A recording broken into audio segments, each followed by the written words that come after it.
Welcome to MSP Unplugged. I'm your host, Corey Kirkendall. This is the place to learn how to run your MSP. Whether you're a nimble MSP or leading a team for the journey, this is the place for you. Today, I want to welcome my co-host, Paco LeBron from Prodigy Techs up in Chicago, Illinois. How you doing, Paco? Oh, like I like to say, Mr. Kirkendall, better than good, better than most. That's what's up. And also our other co-host, Mr. Rick Smith from Renactus Technology up in Elizabeth, New Jersey. What's going on, Rick? I'm doing good. A little in need of a shave, but other than that, everything's good. Life's good. Hey, that's what's up. Hey, today we're going to talk about a topic that's dear and near to our hearts, man. We're going to talk about what's in your tool bag. But before we go that, we always like to talk about a tip, trick, or story. Anybody got one today? Paco, Rick, what you got? Go ahead, Mr. Smith. What you got for us this week? And I'll go ahead and kick off mine. I've stayed away from the stories because they get to be a little bit long-winded. So I just got a quick tip. I mentioned this before, and I am finding great value in it. And this is not to really sell or promote a product, but I talked a lot about automation and we talked a lot about using AI. And I am very, very impressed with Centra AI. I talked about this, a couple of times before, but they've been improving the product slowly. And I've been in it now about when we're talking almost 6 months now, and the information that it asks questions to help me with my business to understand further, and it continuously brings out things to help me, with as far as strategies, as far as our documentation process, the SOPs, things like that. So it has really gotten to know, as we've given it more information, and I know that it's kind of scary, but as we fed it more information about what we do, how we want to do things, our tonality, it has really, really come around to be a really good product. So for any of you, particularly smaller MSPs, looking for some assistance, whether it be for marketing, whether it be for just general admin work or suggestions, help with things, I think it's a very good product, and I'm very happy with it. Centra, if you are out there listening, we got you on sponsorship. I'm just saying. So, Oh yeah. And I do actually have a referral code, but maybe we'll but post that in the show notes. But again, like I say, it's not something I'm saying everyone needs to. It's something that has been working for me, and I'm happy with it. I Yeah, will even we've go been ahead. playing with that as well, man. And I agree with you, man. It is definitely a game changer because it covers you across the board, especially if you have access to all of the different agents, man. So if you haven't checked it out, I definitely recommend it as well. It's pretty cool stuff. I will even argue to you both that that is the future of what's going on in the industry, and I'm gonna tell you why. Because Microsoft came out with what that term is of what you all are doing, and it's called Agent Boss. And so Agent Boss is literally you are managing as you would employees, you're managing AI bots. And so Centra was the first one commercially that I've seen. There are others that are out there. There's those that you can build yourself inside of Microsoft's Copilot agent. But specifically, what you are doing now is going to be a skill set that need and will be hired for.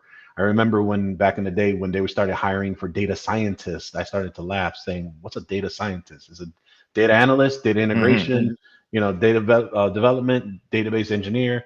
What's a data scientist, right? And so as these roles get increase, change, evolve, right? This is a role that I am betting dollars to donuts that this is going to be one of those where what you two are doing now is what everyone should start to look into, because that's what it's going to start looking into. There's a lot of great articles about how it's empowering those that are, it's not taking jobs away, but it's really giving them a promotion. And so being able to have that managerial Yeah, process of just mundane actions to help improve what they're doing as well. So, but yeah, agent boss, be man. it. That's crazy because I was actually reading some legislation that I think is coming out of Montana or Wisconsin, and what they're considering is how to basically treat an AI agent as an employee, and what does that look like, right? So that's pretty crazy. Is now you'd be able to have employees. Of course, the government wants to tax it. Okay.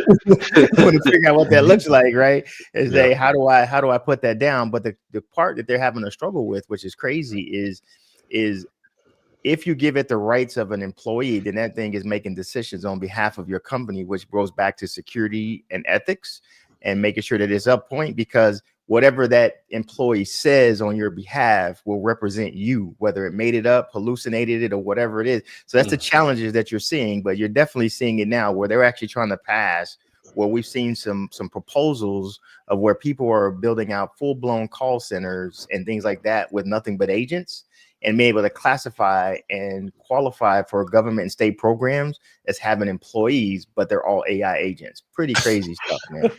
Right? Wow. It's wild out there. It's pretty crazy, but I get it. I get it. Well, again, for me, man, my tip and trick today, or my story, was always about just taking some time, man. As you guys know, my daughter graduated from high school last week, and that was crazy, man. And then she's going to go hang out, hopefully up in Syracuse. So me and Rick will be in the poorhouse together with our orange and blue on. Since I don't know what it's up with that, but that's crazy. But I would say, man, take some time this summer, man, to recharge your batteries and spend some time with the family, man, especially as an MSP owner, right? We can work 24 hours a day. There's always something to do. And what was cool, man, it was great just to sit back, watch, enjoy, barbecue, because it was Memorial Day, and just enjoy the family, man, and just take some time to kick off the shoes and just do absolutely nothing. Unplug, right? So my tip, man, is find that time to unplug, recharge, because there will always be something to do. Even when you're dead and gone, man, the business will continue on and keep it on. So just recharge your batteries for sure. I agree. Well, let's dig into it, man. Let's talk about our tool bag. What's in our tool bag, man? We all got some tools. We love tools. That's why our vendors and the channel is so successful, because there's a tool for everything, right? I feel like the old Apple day. There's an app for that, just like that. There's a tool for that. So let's talk about, when is it time to check and what's in your tool bag, right? From whether you're doing structured cabling, or looking at SaaS-based applications, or looking at how you manage, how you sales prospect. What does that look like, man? So I'll reach out to you, Paco. I know you got some situations on there. How do you deal, and what's in your tool bag, and give some advice out there? Well, I look at the most shiniest thing that I see out there, and I want to go ahead and just buy that motherfucker. No, I think I for want to give me, him a finger. He was aiming that at me, but anyway. Yeah. It's a very interesting concept, right? Where there is so many options and availability and different ways of doing business, right? And it all comes down to business, right? What makes business sense for you to do the three things that every business cares about? And I've talked about this many, many times, and I've learned this from a good friend of mine. It's increasing sales, reducing cost, expanding market share. Those are the only three areas that a business cares about, right? Mm-hmm. And trying to grow their business. And so, you have to be able, as a consultant, an IT service provider, an MSP, an MSSP, whatever other acronym that's going to come after that. What are you doing to provide value to not only to the client, but also value to yourself, right? And obviously tools help in multiple ways. Is either making you more money faster, or it's saving you time, right? And so that's really how it should all kind of look into a lot of these things, right? And so when you're looking at, what's in my tool bag, and so I'm going to talk about those that are just starting out. For those that are just diving into this space, their assumption is, all right, I got to get a PSA, an RMM, IT documentation. I have to get an antivirus. I have to get an EDR. I got to find a framework. I got to get all the 18 steps for the framework. And so what they don't realize is, as they go down this road, right, there is so many flavors to do what you're trying to do, right? And so the first question is, what are you trying to do? What is the business you're trying to do, so you know what bag to pick up so you can fill the tools in? Are you going to go be remote? Are you trying to do on-site stuff? Are you trying to do both? Are you trying to focus on cloud? So these are big things you want to try and focus on at first, and then that really aligns with you on what tools to put in, because you can go on two different spectrums. Either you overspend and overextend yourself, and now you've built this thing and you're waiting for the customers to come and you're hoping for the best. Or, I say this a lot, and I truly mean this, There is a difference between being frugal versus being cheap. MSPs are cheap, and so they want everything free so they can make money off of it. Although sometimes that's fine. If you're not paying for something, you're probably not getting the support that you need. You're Yep. not paying for support, you are the product. Or if they do anything, you have no right to complain if they change something that you're doing for free because they're giving it to you for free. It's kind of like everyone listening here, right? If anyone is listening to this podcast and hates what they have to hear, you can complain all you want. You're getting it for free. So you can turn off or you don't get to go somewhere else, right? That's why we have Yep. three personalities. So you can go ahead and listen to your right one. But my point is that there's these two sides of the spectrum. And so you have to understand what bag are you trying to get before you put the tools in.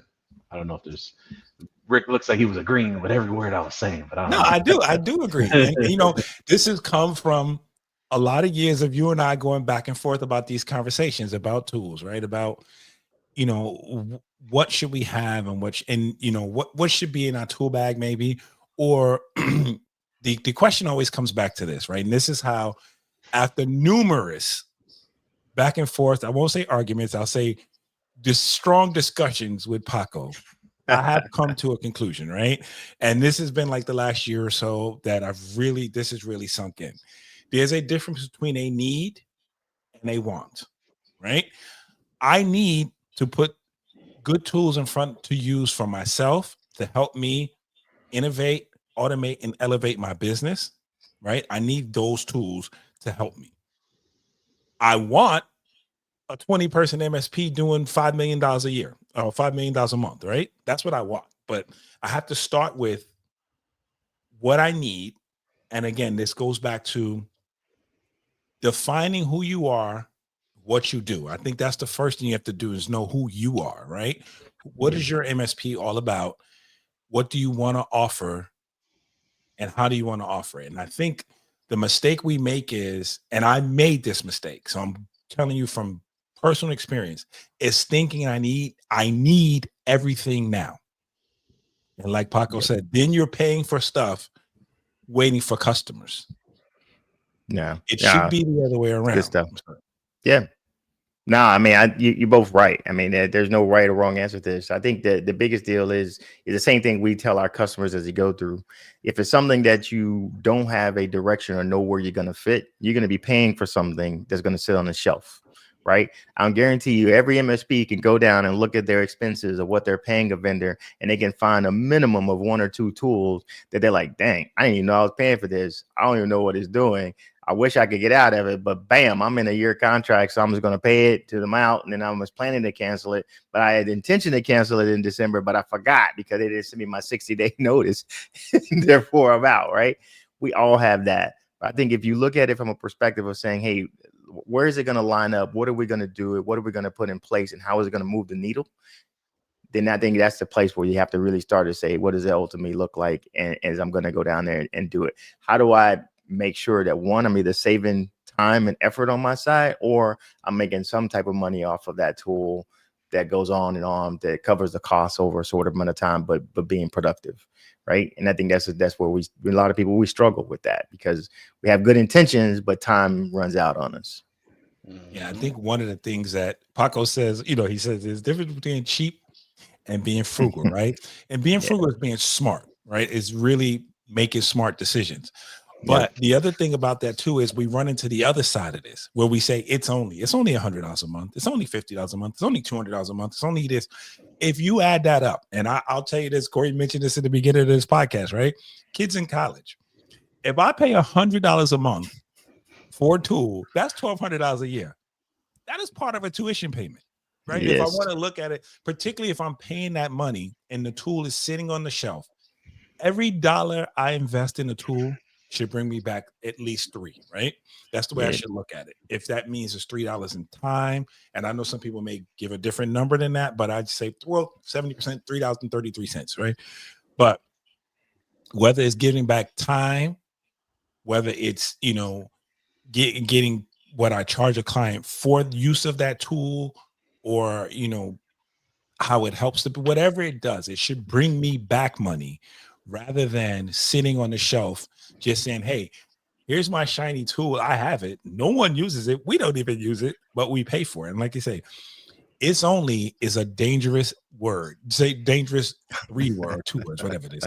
Because again, it adds up. At the end of the year, when you're doing your taxes and you realize you have 3 of these tools that you paid and that's $3,600 or $5,000 that you paid out that could be have been used for something else, it matters. And I don't care if you're doing $50,000 a year or $5 million a year. The bottom line matters either way, and that's something I think we all should you know, take notice of. No. No, that's what's up, man. And so let's dig into some examples of what that ultimately looks like, right? So I'll take one from a perspective of tools that's in the bag is those pre-sales tools, right? How do I have a tool that not only helps me on the back end side from a post-sales perspective, but how does it help me on the front end side from a pre-sale side? Whether that's Microsoft 365, doing this network assessment or what that ultimately looks like. And what I found out is that a lot of our vendors and a lot of people that we partner with actually have some of those pre-sale tools that they offer to you that you can go out and do a Office 365 security assessment. You can do all those things you can kind of run through and kind of say, hey, here's where we are with that. Before I have purchased something on the back end that gives a full-blown thing. So I would say look at your partners, figure out what that looks like and how to help you on the pre-sale side. And then on the post, what is that really going to get you on saving you time, money, effort? How do you log into it? How do you support it? What's the training looks like?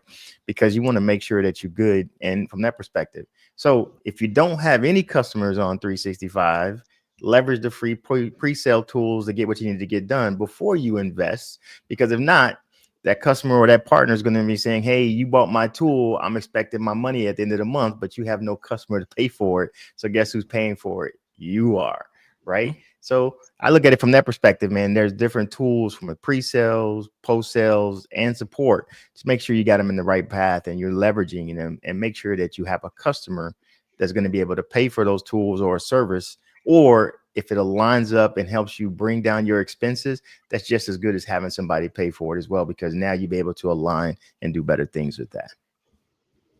I mean, even more so, and adding to what you just said, is you got to make sure you have the resources and time to implement the tools that you're trying to put in place as well. And are you going to overstretch yourself by doing it? There are plenty of great tools that are out there, that are fanfare. They do really well, but they take a lot of time to implement. And so sometimes you may even hear from the sales rep, the account manager, whoever it might be, and they may say, oh, it takes, X amount of time, or it takes, no time at all. And what I will tell you is there's two scenarios to worry about. One is, if they have a ramp, right? And then you go into, hey, we'll give you the first 3 months for free, and then we'll start charging you then. But if you don't have the time to be able to implement all that, and it gets to the third month, now you're making a payment, and then you were going to take however long to implement that. So now you've just donated whatever the subscription piece has been, because you have made no money back. And yeah, it's an expense, but it's not getting to where you can get that money back. The other thing I will say, and a good friend of ours says this a lot, is even though a vendor checks a box, doesn't necessarily mean that it's going to send you checks in your mailbox. And what that means is, specifically, is how are they going to make you profit? Not bring money.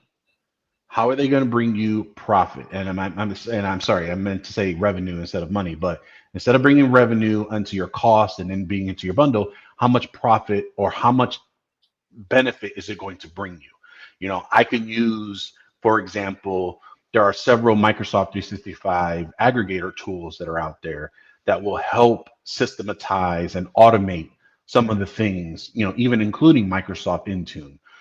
But there are other third-party systems that have either better interfaces, better tools, have something that can be repeatable, scalable, and allow for more time to you, that are a benefit versus you doing it manually, right? And so that is a time saving versus a cost saving. But something that, let's be serious, to configure an Intune implementation by scratch takes you how long? A couple hours to get all the features pieced in? Because are you going to remember every setting you put in the policy? Did you make sure you documented everything properly? Did Microsoft change something that you have to now go back and figure out where that setting is to then update your documentation so that the next time you have to have it properly? There's a lot of time invested in that. But if you had a tool that can hit a button and duplicate the same settings as client A to client B because you've standardized your frameworks, your way of doing business, things of that nature, you now have the ability of using that time to be billable somewhere else, right? And so I forgot the term that it was called. It was called block rot, I think it was called, from Andy's book, where you use time in a way of reusing your time over and over again as billable time so you can bring more dollars to you. And so being able to understand that and not just think that your time doesn't have value will go a long way. Yes, it costs $4 for an Exchange Online plan license, but you're going to get a lot more flexibility on that Exchange Online plan than you using your domain's free email address and run out of space and then no one can get a hold of you, right? So there's differences to these things for efficiency along with just, making money on something. One of the things I also tell you on that too is I believe and we live by philosophy that you got to eat your own dog food, right? You got to use what you're selling your customers. And unfortunately, a lot of MSPs don't do that, right? They sell some stuff, but they don't have the tools or they're not running because of that cost issue. I believe you're right. Like you said, don't run on the free and run out of space and nobody can get a hold of you. You should be running licensed versions of 365. You should be running all those. And that's just from an ethical perspective and just where you want to be. But also you're going to be able to hit and see some of the same things that you're going to be supporting from your customer perspective. And then no better sales opportunity than to say, we have that experience because we leverage the tool, because we understand it. You become an expert on it because not only are you, like they say back in the day, not only am I a member of the Hair Club for Men, I'm the president, right? Mm-hmm. So same deal. I leverage Microsoft because we run our business on it. So therefore I stand by running your business on it as well. Rick, you gonna say something? Yeah, no, I'm going back to what you said. Is the saying that, what the saying that you do not want to have is you do as I say, not as I do, right? Yeah. You want to be do as I do, right? So basically, what I'm offering to you for value, and I'm calling value, I'm telling you this because I get value from it, right? I'm telling you this because we as a customer, we get value using this vendor for this reason. Now, our reasons may be, one of the things we learn about speaking to clients, everyone's value for something, right? And we have to know what that is and know if this tool we're using helps them to meet that value, right? For whatever reason. We may use the same tool for different reasons. You may use a tool because it's simple. I use it because it saves time, right? Or whatever. Yeah. You use it. Paco likes to use it because it's pretty and colorful. And I like to use it because it's practical and makes sense. No, that's very opposite. But, that has to be why we recommend something to a customer, right? So it has to, to a client, or a partner, whatever term you want to use. And it has to be more than, the book says, CIS says you should have this, or such and such says you should do this, or all of my other clients do this. It really should be because, hey, we use it. We get value from it. This is the value we see in it. This is the value we see for you. And I think it's very important. And we need to, there's that age-old term, don't sell features, sell value, right? Or sell benefits, however you want to say it. I like to say value. Here's the value in it for you. Here's what you get. Here's what it does for you. And not that it brings you shiny objects or it tells you this. It's like Paco says it. Paco's term on it saves you time, saves you money, and helps you grow your revenue, right? This is why it's important. If I can save, again, customers' most valuable commodity, our most valuable commodity is time. So if I can show you how to save some time, I've shown you how to save some money. Man, go ahead, preach, brother, preach. One of the things that's awesome, man, is what I love, and it keeps coming back here. And I love the banter that you and Paco do, right? He says, hey, I call him and he's telling me and I'm doing this. your tool bag is this relationship right here, the community, right? Is if you go out and invest in a tool without talking to one of your peers, then you probably made a bad decision. And I'm just going to be straight out, and I'm willing to go out there and put money on that. You probably made a bad decision, right? And so what's great about that is that, you know, I always have this concept that when you're saying in your mind, like, man, this tool is awesome, it's great, it does everything since sliced bread. And in your mind, you're like, yeah, I'm in. And you talk to Paco, he'd be like, yo, that's crap. Don't do that. I tried it 3 times, man. You know, you don't do that. Service is garbage. No, but here, Rick, though, I say garbage. I don't say garbage. I say garbage. It doesn't even deserve the R. That's how much of the trash it is. Right. But see, but think about that. That conversation will save you so much time, money, and headaches, because now you're learning from somebody that obviously we respect, to be able to say, I'm going to give you some advice and allow you to go down that path. That's why this is so important, because there's so many times, man, where when you at a conference, you ain't got none of your boys in there. They got you in the place, man. Hey, you hit it right now. You get to the 2-for-1 special. Guess what? You like it. Plus, just pay for shipping and you get 2. Right? No, we don't want to. We want none. But our goal is, you know, having that conversation. Yeah, exactly. And I think that's the big part is having that community and having that relationship and coming to, you know, listen to us on MSP Unplugged and things like that to talk about, hey, let me ask about this tool, because I guarantee you we either heard it, played with it, seen it, may have, or know somebody that has, to point you down the right direction, to challenge you to make sure that it's right for your toolbox. What are you looking to do from it, to have some of these conversations we're having right now? And in reality, are you trying to solve one problem for one customer when you got 50? Or are you trying to solve more, right? What does that look like? And so we want to make sure you get challenged by that, because this is part of your toolbox as well. Any thoughts on that, guys? Yeah. And one of the things I want to emphasize here, you've heard us talk about tools, but you haven't heard us mention tool names, right? And I'm going to think and say that that's on purpose. Because we use some of the same things, we use some different things, right?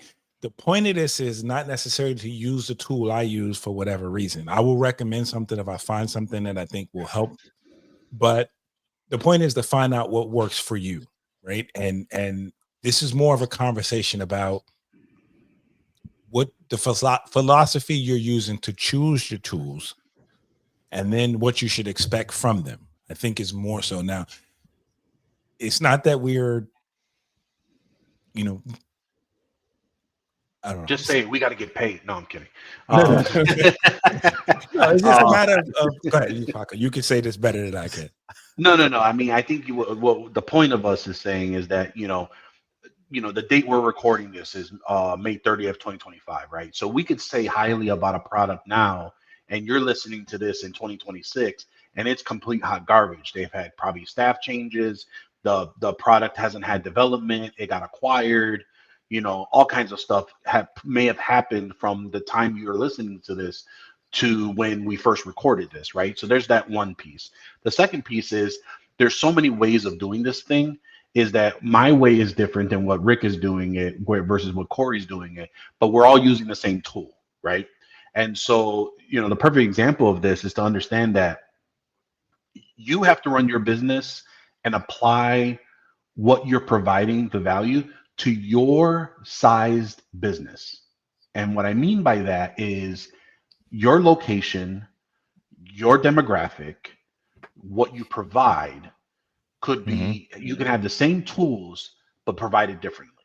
And I will give you an example because I've mentioned them in the past before. So, you know, 10 years ago, Snap One or Arachnus was aisle 8 in the channel back in 2017.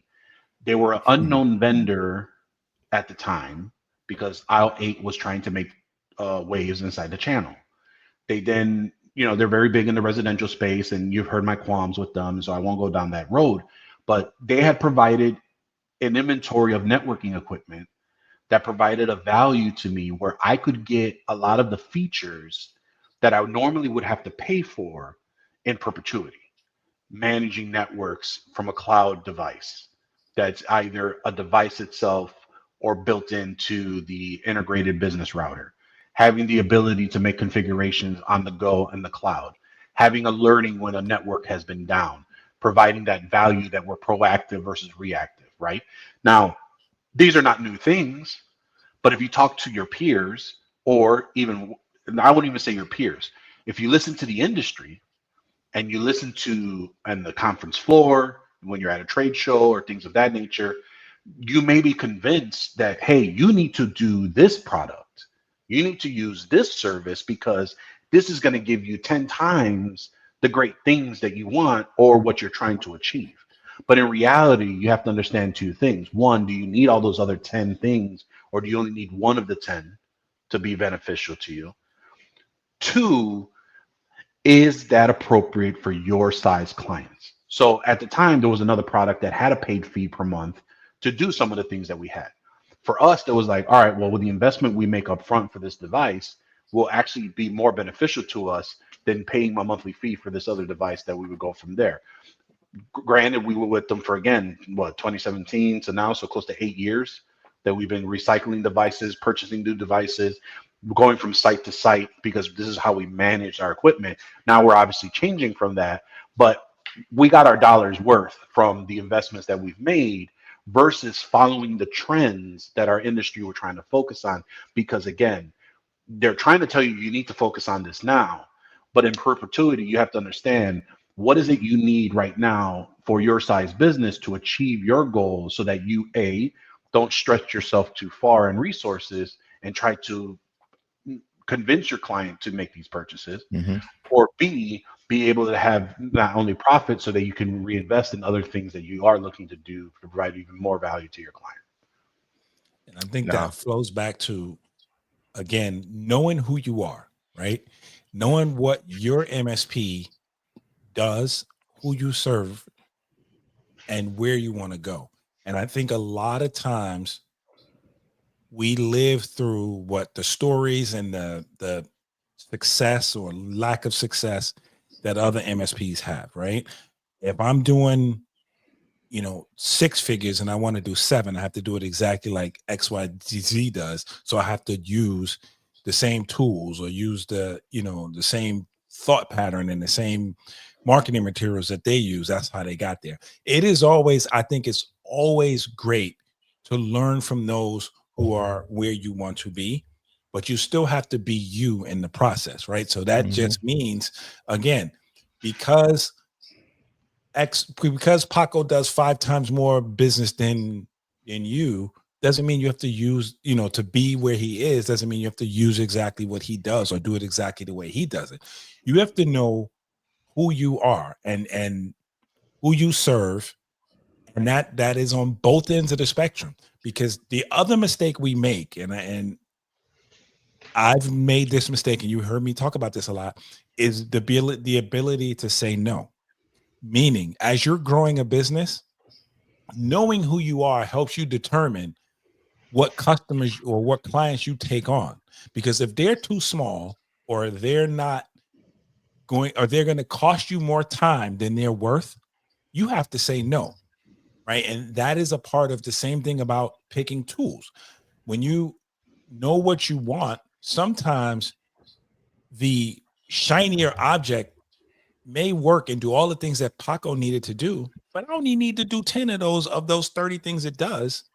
I don't need that if it doesn't service all of it. If it basically will cost me more work, time, and also money to do what I need to do, and I can do it in another tool. So again, it goes back to that other part of that conversation we always have, is when I say, hey, have you heard about this? And he says, don't you have this already that does that? Or do you? The other part of that is, do you need that, or will your clients really use it, or is it just something that you want to say you have? Yeah.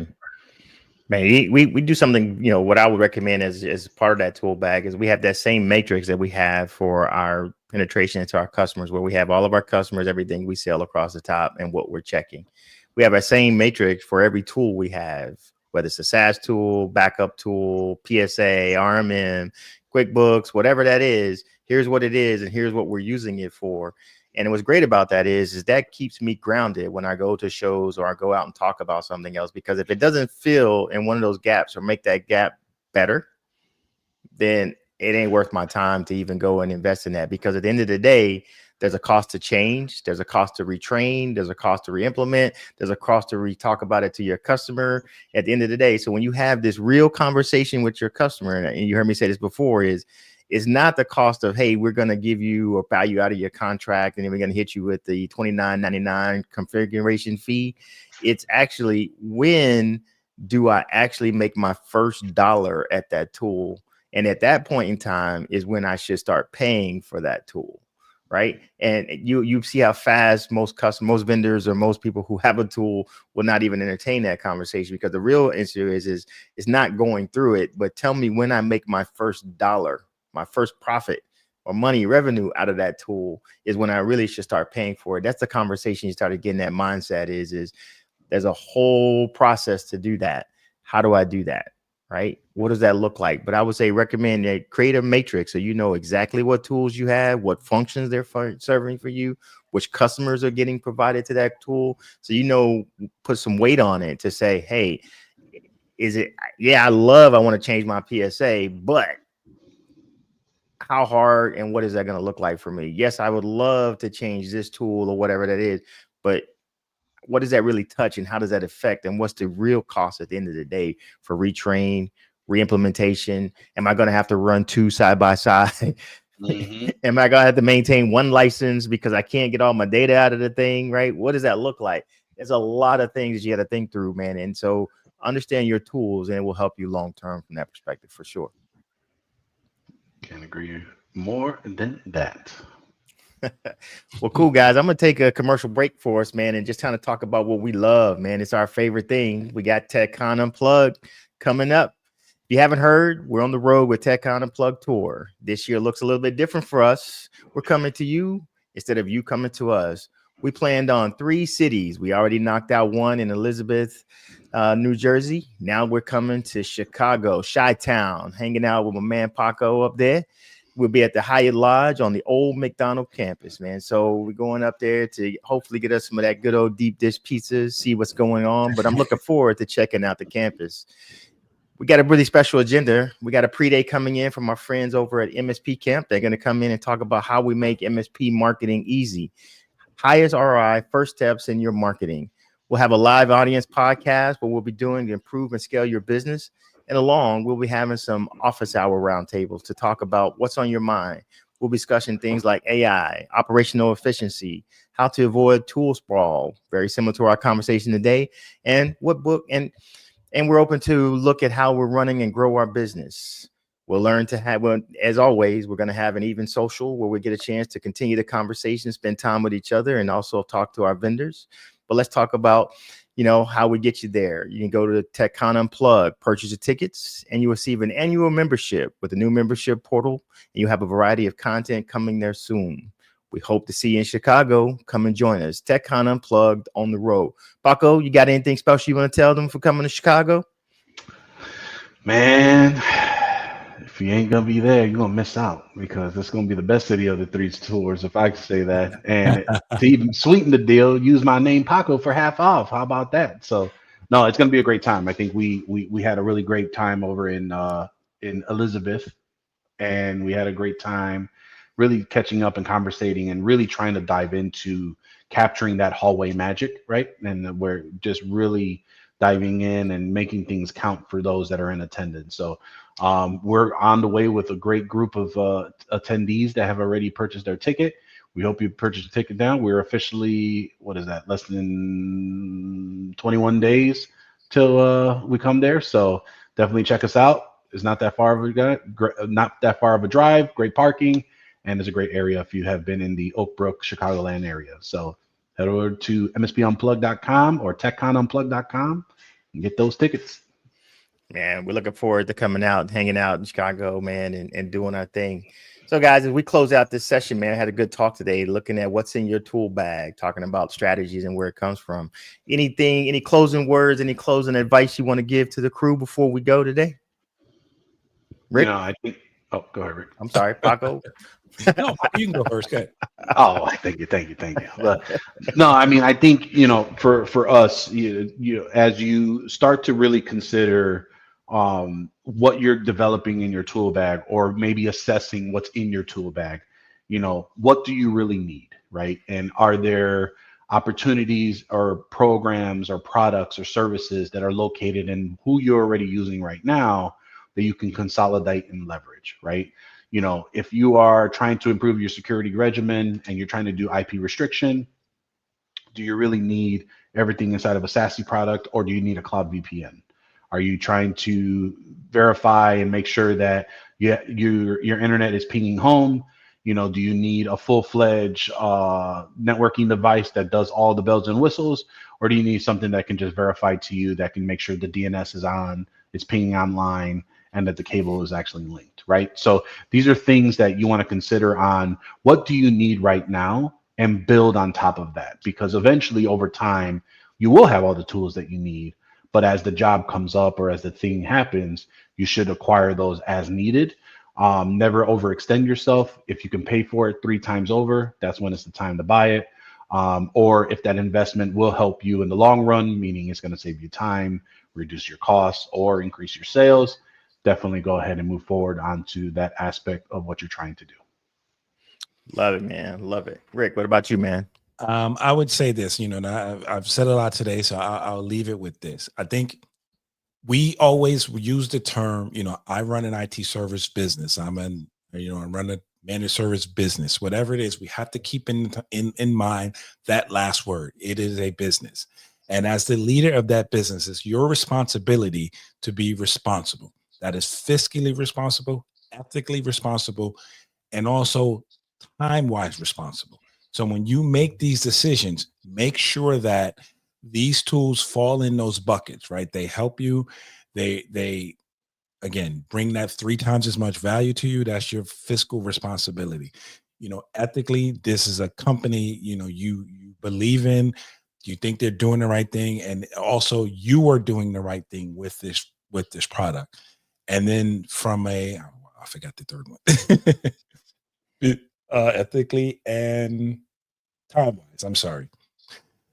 Just for your time, make sure that what you're doing is worth your time, because out of all of these things we talk about all the time, we can always go back and make more money. We can always go back and change the decisions we've made if we decide they've been wrong. One thing we can never go back and do until I invent one, or a time machine, we can't go back and get that time, right? So make sure you're spending your time wisely, because in a business, there's 100 things to do. So whether you're using AI bots, whether you're using real people, there's always other things that people could be doing rather than wasting time on something that's not necessary for them. So I just say keep those 3 things in mind as you're making these decisions about your tools and the way you run your business. Yeah, man, that's powerful.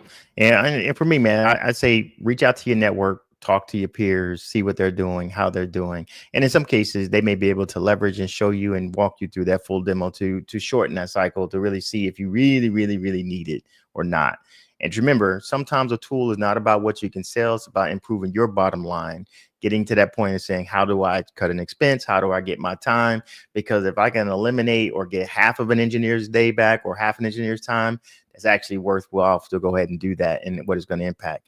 But have a purpose and a plan for that tool. What is it going to do? How's it going to do it? And what is it going to be the bottom line impact? We see us keep throwing that 3 number down. If you're not getting $3 minimum back, you probably don't need that tool to go do something else. Or go down next door, knock on your MSP partner and say, hey, can I borrow that tool for the day? And then I can rock out, right? That works too. So again, man, I appreciate you guys for coming out, man. Anything else before we follow up and clean up here? I think we're all good. We are all good. Well, cool. Great show. Hey, tune in every week. You can catch us on video podcasts on youtube.com/MSP Unplugged. Hit the like and subscribe button, and you'll get a notification whenever a new episode is available. You can also catch us on the go on your favorite podcast app with the show notes. So please reach out, stay in touch, And don't forget to get your tickets to TechCon Unplugged Chicago. Come hang out with my man Paco. Hey, thank you for listening, and we'll see you next time on MSP Unplugged.